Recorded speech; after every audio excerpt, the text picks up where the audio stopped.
Hello students, in the last video we have seen how MySQL database can be connected to Flask and how MySQL tables can be invoked, can be used in Flask. Okay, how we can set connection between MySQL and Python script. So let us see another example how we can do sign up, how we can do sign in with the help of MySQL and Flask. So let us see.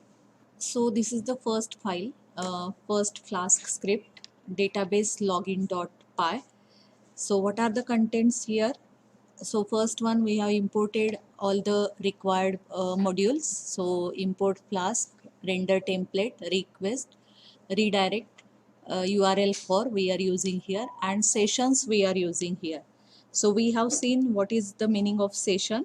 So session data is stored on the server, and it is the interval at which client logs onto the server and logs out the server.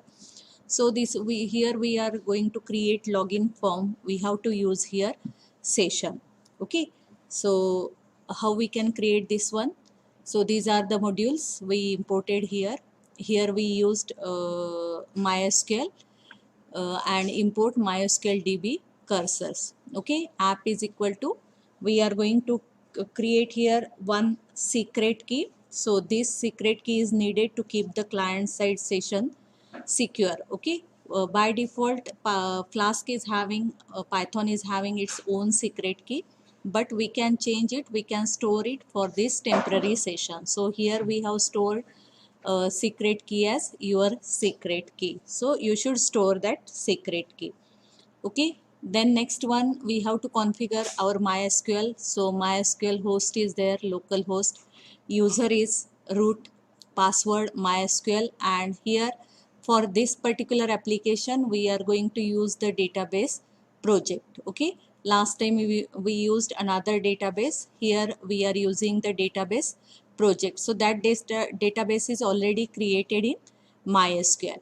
Then MySQL is equal to MySQL app.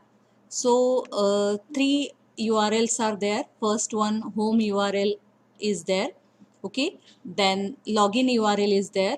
Within login URL, what is the code here? We are going to check whether this user exists or not. Okay, so when you sign up you have to enter your login name, username and password, and once your username and password is stored in MySQL database, you can retrieve that one, you can invoke that one. So this is the first URL, and within this first URL we are using get and post method. So what are the contents of this one? Username and password. Okay, you should enter here username and password. So we made a request here. So you can use here another variable, just we have used in the last video. Instead of request.form, we can store these contents to another variable and we can use that particular variable in this. But here we are using request.form. So username is equal to username, whatever username entered by the user. Password is again password, we are requesting from form whatever data entered by the user. And here we have created cursor with MySQL connection.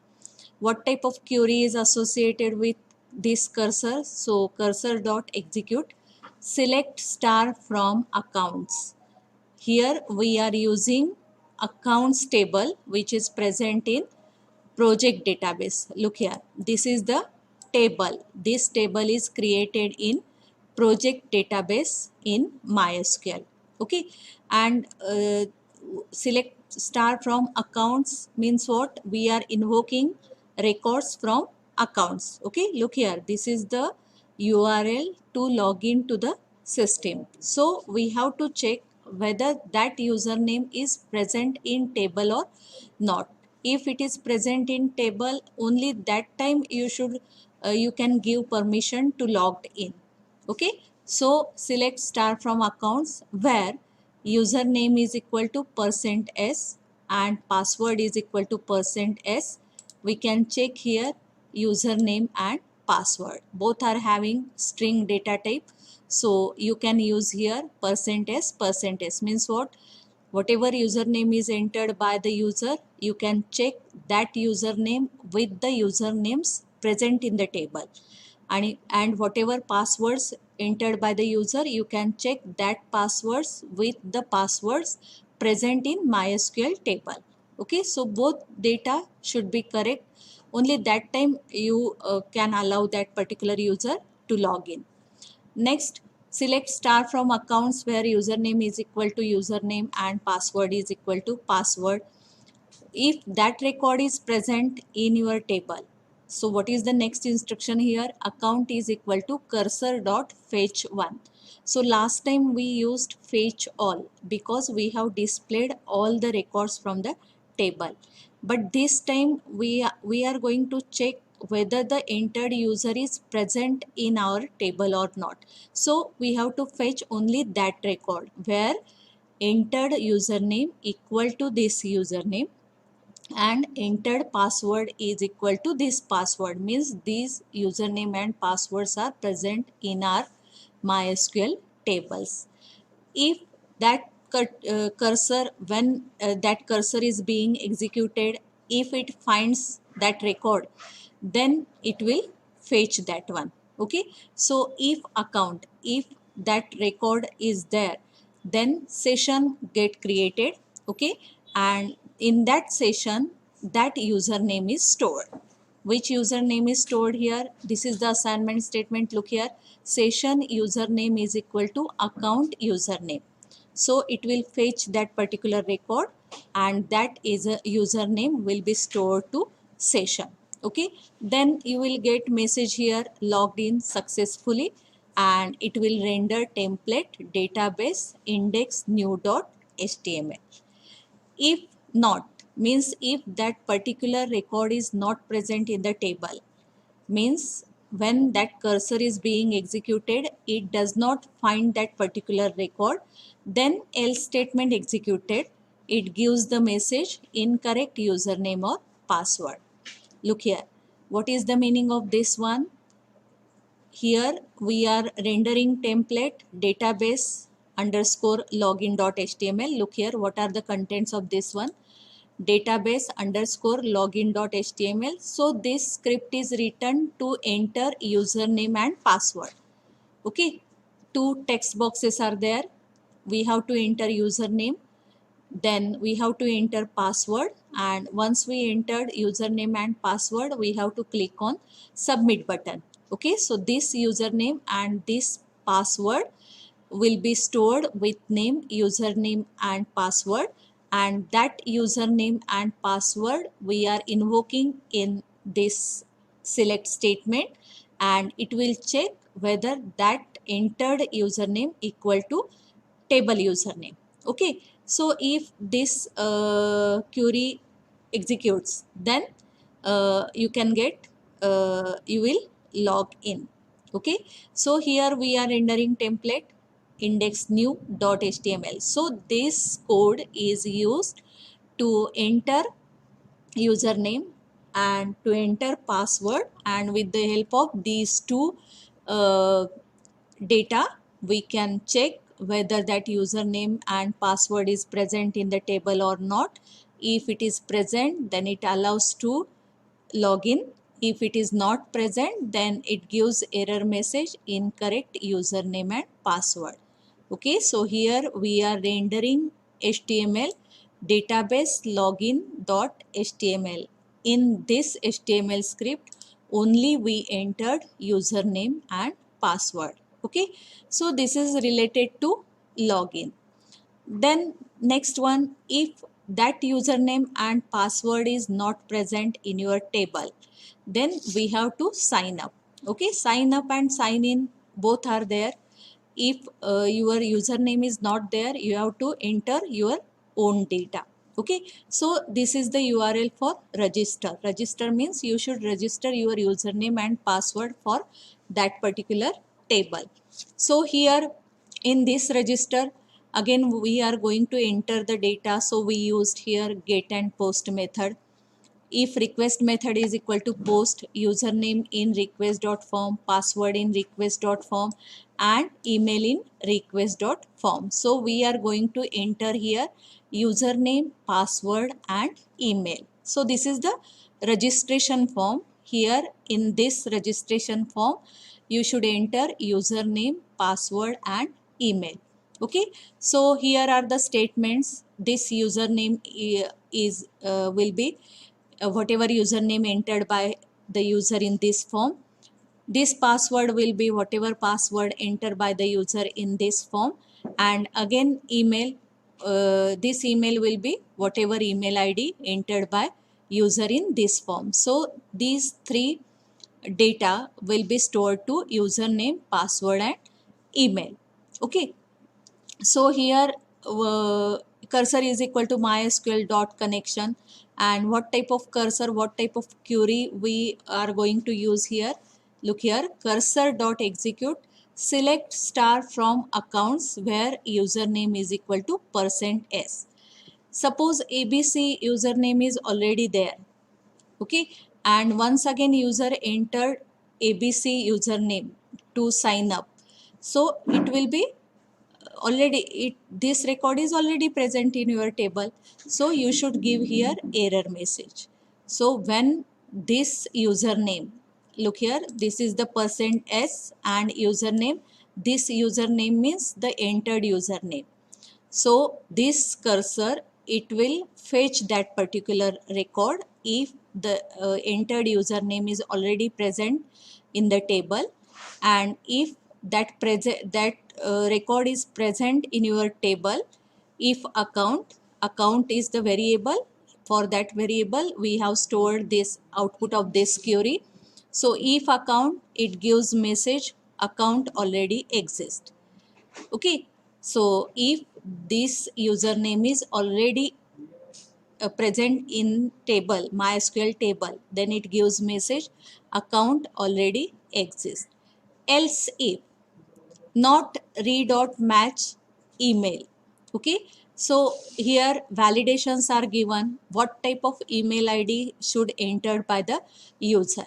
Okay, so look here, what type of email id should enter by the user. So this is the validation rule.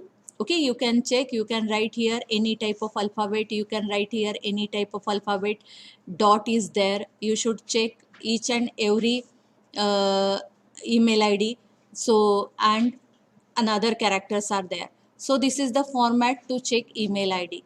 So if email id, you found email id in incorrect format, so you can write here invalid email id. Okay, some characters plus at mark at gmail.com, at yahoo.co.in, at rediffmail.com. So at mark should be there, and this is the valid email id format. Okay, so if your email id is not in this format, it gives the message invalid email address. So these are the validations for email id.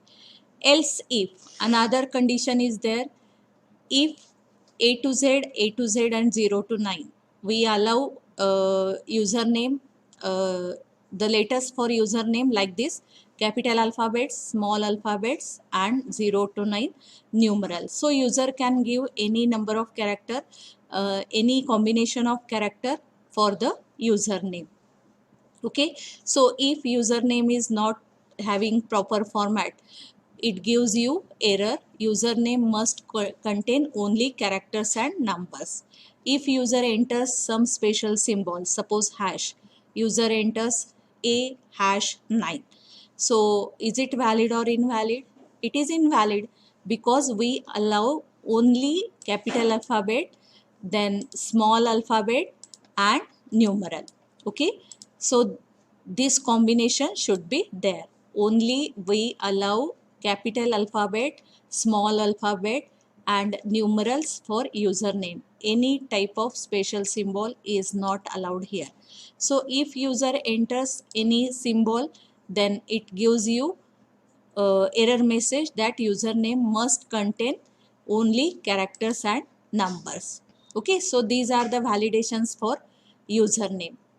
Next one, else if, not username or not password or not email, means user gives empty username or it enters null character for password, or he or she enters null character for email, again it gives you message, please fill out the form. So each and every field should be compulsory, okay, should be field compulsory. Okay, so you can write here validations. If you want another validations, you can write here.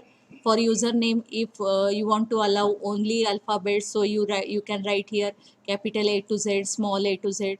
If you want to put validations like this, username should contain only capital alphabet, so you can give here capital A to Z only. So as per your requirement, as per your need, you can change these validations. Okay, then else part of this one means if this username is present, if that email ID is invalid, if username is invalid, if user enters null character for username, password and email, it gives you error message. Okay. Else part of this one means what? If user enters correct data for username, password and email. What should we do next? So if user enters correct data for this, then you should insert that particular record to account table. Means what? Username is right, password is right and email ID is right. So this is the new registration. So you should add that data to your accounts table. Okay, this is the new entry of registration and you should add that data to accounts. So this is the query for this one, cursor dot execute, insert into accounts. This is our table, accounts, values. So three values we are going to put in the table. First one, percentage, percentage, percentage, because all these three attributes are having string data type. We can use here percentage. And how many attributes are there? Three attributes are there. So you can add it sequentially. First username, then password and then email ID. Okay. So when this query will execute, only that time, only when username, password and email ID entered by the user are in correct format. Okay, only that time this query will execute. Okay, next one, mysql.connection.commit, and it gives you message you have successfully registered. Okay, so this code is for the registration. If, so here if any error is there in the form, so it gives message please fill out the form. Okay, so this is the code to enter the new registration. And here we are going to render template database registration dot html. So what are the contents of database underscore registration dot html? So look here, these are the contents. Okay, here we are using style dot css to add some attractive effects. So this style dot css you should store in the table. Look here, in the directory Flask app is there where we have stored all Flask application. Template is there where we have stored all HTML scripts, and static is there. Within that static folder you can store style.css. Okay, look here, here is the style.css and this is the path. See users com56 flask underscore app static and style.css. So all CSS files we can store in the directory static, which is present in flask underscore app. So we can invoke style any CSS file in our HTML file. So this is the database registration.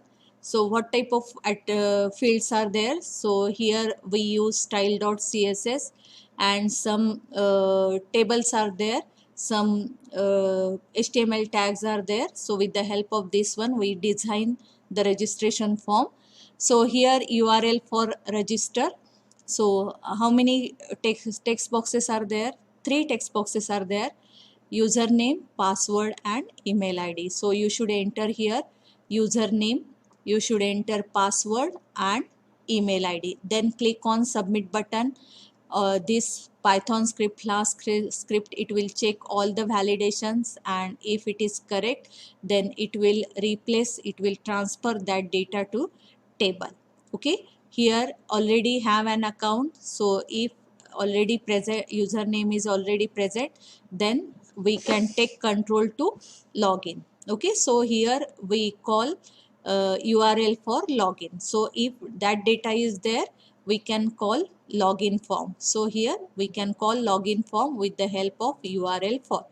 Here we call register form, register form. So here we have given URL for register, and here we have given URL for login. Okay, so this is the registration code, this is the registration URL. And one more, if you want to log out, so here logout URL is there. Logout function is associated with this logout URL, and here we release all the session variables. Okay, we release by using pop method. We can release log in data, we can release ID with that corresponding login, we can release username with that corresponding username, and here we redirect to URL for login. Means once the user logged out, you can ask for new login. So this is the way we have written logout code. Okay, so look here once again. Here login URL is there. With the help of login URL, we can log into that particular system. Here logout URL is there. With the logout URL, we can release all the session variables which we have already stored. And here slash register URL is there. With the help of this URL, we can register a new user. Okay, so 3 HTML scripts are associated with this. This is the database login .html. So you can change this text, you can change background, you can change color of this one. Some database registration HTML is there, and database here database index new is used to call the username. Look here how it will execute index new and database registration. So these are the codes, and we will see how we can execute this one. So we can take control here, flask underscore app. So what is the name here? Set flask app is equal to s database login.py, database underscore login. Okay, so we can use here database underscore login.py, and then right here flask run. Okay, so we will get here URL. So before executing this one, we will see what database is present in MySQL. So go to MySQL, look here command line chart. So here password for MySQL. So this is password for our computer. So it gives you MySQL. Use what is the name of database here? S within this name of database is project. So we can open that one. Use project. Okay, so it will open that particular database. So database is changed. Next, what is the table? What is the name of table which we are using? S. What is the name of table? Accounts. Okay, so see how many records are there. Select star from accounts. Okay, so we will execute this query. 2 records are there. And what is the structure of accounts here? Username is there, password is there, email is there, and we have two records in this table. Okay, so we will see when we execute this URL. So give here URL as this, copy this URL, paste it. Okay, press here enter key. So it gives you the output like this. Login form, it gives you enter your username, enter your password and sign in. Okay, so first we run sign up here. Okay, so to register new user, or we can check whether we can logged in or not. So look here how what type of IDs are present here. Yes, admin username is there, password admin is there. So we can check it. So right here admin is already there. Enter here password admin and press here sign in. Okay, so it gives you message, hi admin, welcome to the index page. So this is the HTML script. Okay, hi session.username, whatever username is stored in the session. So when we execute this one, this admin admin username is stored in the session. So it gives you hi admin, welcome to the index page. So this code is written for this purpose. Okay, and then next one, logout. So when you press here logout, it will again take your control to the login page. So here logout is there. Look here. So logout, return, release all session variables and return redirect URL for login. So when we pressed on logout, it will take your control to new login page. Okay, so we have seen how we can log in. We can register new user. So click on sign up here. It will ask for username, then password and email ID. So enter here username, then password according to validations, and write here any email ID. Then click on sign up. So here you will get message you have successfully registered. Okay, so we can see it whether this user is registered or not. So take control to MySQL, and here this accounts table consists of these two records, that is the admin and Preeti. So we can see here whether the new user is added in this or not. So right here select star from accounts. So here the new user is Pallavi, password Pallavi and email ID is like this. Okay, so with the help of this one sign up, we can add new user to the table. So like this you can do here login, you can do here sign in, you can do here sign up, and you can do here logout. So uh, this Python script, this Flask script is used to do login. So this is the login URL. You can log out once we logged in. So this is the URL, and we can register new user in this. Okay, so with the help of this we can add new user in the table.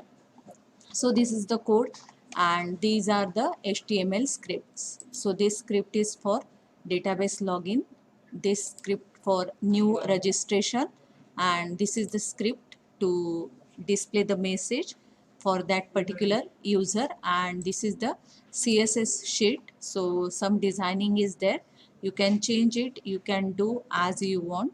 So like this you can create form for registration. Okay, so this is the, here we used session concept to store the data, whatever data entered by the user. So you can store the data with session, and we can release it with pop operation. So one more example is here, we can, how we can use sessions here. So look here, one more Flask script is there, how we can use sessions. Okay, so this is the script in which slash visits URL is there. So what is the use of this one? When user enters to your website, when user views your website, so you can add that visit counter. Okay, and that counter will be automatically incremented by 1 once the user visited your website.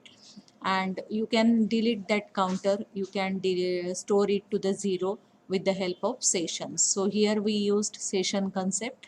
Here application URL is /visits, and if visits in session, if this variable is present in session, so it will be incremented by 1. Okay, and else session visit is equal to 1. If we don't have any numerical value in the visit, then it will be automatically assigned to 1. Okay, and here we can delete that visits, means we can pop that sessions, we can release that sessions with the help of /delete visit. So you can use it in your project, so that how many users are visited to your website. Here we used sessions to create variable, and here we used session to release that variable. Okay, so look here how we can execute this one. So this is the part, with the help of this we can understand how session works. Okay, so what is the name here? Name of script is visit counter. So we can store it, set right here flask underscore app is equal to s visit counter. So visit underscore counter. Okay, run it, flask run. Okay, so copy this URL, or you can refresh that one, control C, then right here control V. Okay, press here enter. So here control C,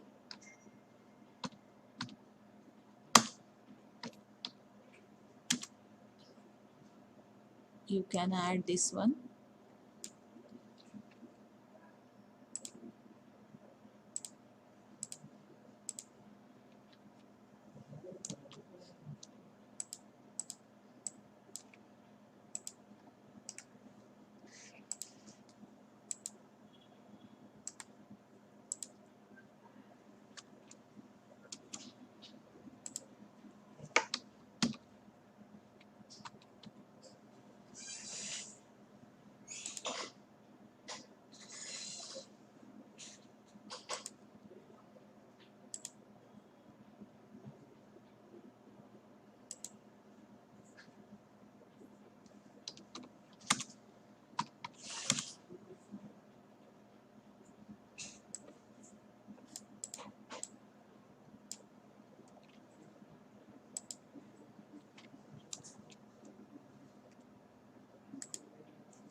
So here,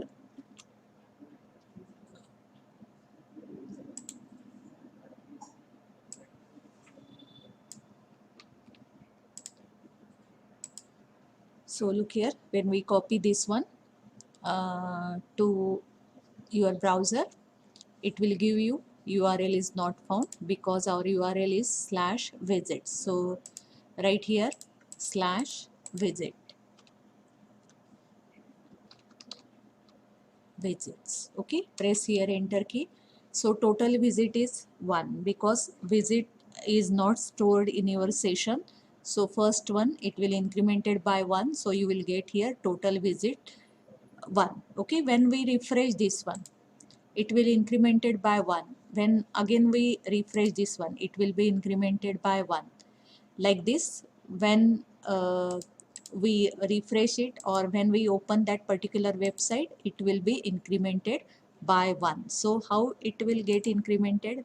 Because this visit is stored in session, and when it found in session, it will be incremented by 1. Like this you can execute, and you will get how many users are visited to your website. So you can delete it, delete visit URL is there. So look here, we can execute that one. So this is the path, delete visit. So right here,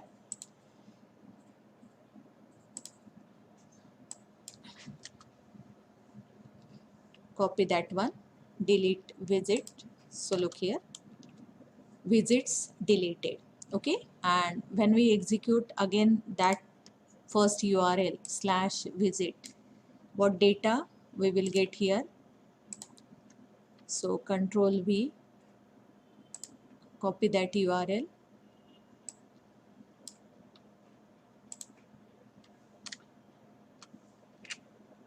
and then right here visits. Okay, so again it gives you 1 because we have deleted all the uh, records related to visits, means we release all the sessions related to visit. Again when we refresh that one, it will be incremented by 1. So this code you can use in your project or in your website to display number of visitors.